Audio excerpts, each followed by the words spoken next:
মার্কিন যুক্তরাষ্ট্রে এক মাসেরও বেশি সময় ধরে চলা শাটডাউন নিরসনে সিনেটে তোলা জোড়া বিল পাশে ব্যর্থ হলেন দেশটির আইন প্রণেতারা। বৃহস্পতিবার কংগ্রেসের উচ্চকক্ষে আলাদা দুটি বিল তোলে ক্ষমতাসীন রিপাবলিকান ও বিরোধী ডেমোক্র্যাট পার্টি।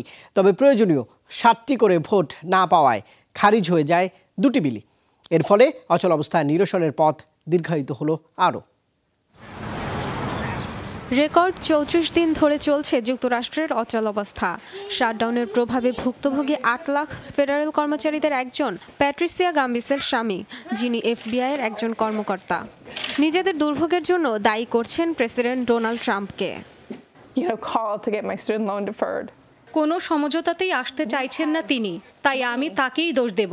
ফেডারেল কর্মচারীদের বেতন আটকে না রেখে আপনার দাবি আদায়ের অন্য কোনো পথ খুঁজে নিন।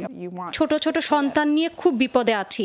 ডে কেয়ারের খরচ বাঁচাতে কাজে যাওয়া বন্ধ রেখেছি। কার কাছে হাত পাতবো আমরা? বৃহস্পতিবার সিনেটে নিজ নিজ প্রস্তাব তোলার আগেই বিরোধে জড়ায় রিপাবলিকান ও ডেমোক্রেটরা। তাই বিল দুটি প্রয়োজনীয় সমর্থন পাবে না সেটা অনুমিতই ছিল। প্রাচীর নির্মাণে অর্থ ছাড়ের বিনিময়ে অবৈধ অভিবাসীদের সুযোগ সুবিধা বাড়ানোর প্রস্তাব ছিল রিপাবলিকানদের।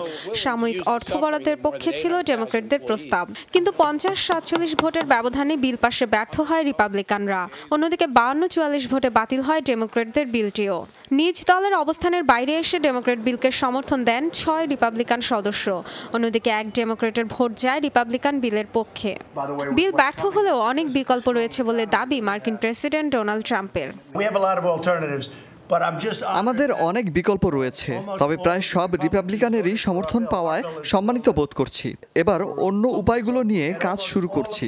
সাময়িক ভিত্তিতে কোনো একটা পথ বেছে নেওয়া হবে, তবে আবারও বলছি, আমার দাবি জনগণের সুরক্ষা। সিনেটের সমঝোতা প্রস্তাব ব্যর্থ হওয়ার পর ডেমোক্রেটদের দাবি একমাত্র প্রেসিডেন্টের হাতেই রয়েছে সংকটের সমাধান।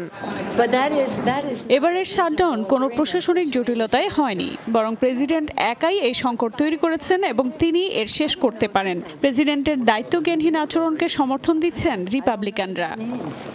এভাবে কোথায় গিয়ে এই অচলাবস্থার ইতি ঘটবে তা স্পষ্ট করে বলতে পারছেন না কেউই। Dorothy Tasrin, Jamuna news.